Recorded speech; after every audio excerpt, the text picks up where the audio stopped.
Избор за предвремено пензионирање планира да овозможи владата во следниот мандат. Сите оние кои за работа не се чувствуваат способни, статус пензионер можат да добијат максимум до 5 години пред законскиот рок, но ќе треба да бидат подготвени на намалување на пензијата.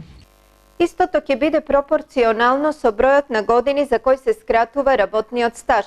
Најголемо намалување ќе има кај оние кои ќе се одлучат 5 години пред време да заминат во пензија, а најмало кај оние кои ќе имаат само 1 година до пензионирање.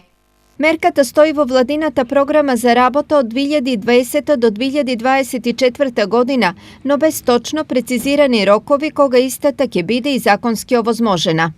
Ќе овозможиме флексибилен пензијски систем со воведување можност за предвремено пензионирање до максимум 5 години пред остварувањето на правото на пензија со пропорционално намален износ на редовната пензија. Ќе овозможиме волонтирање и работно ангажирање на возрастните лица кои сакаат исполнети денови. Стои во програмата. Владата се обврзува да обезбеди и нова повисока минимална пензија која ќе изнесува најмалку 10.700 денари за сите. Се најавува и можност за докупна стаж за да се добие пензија.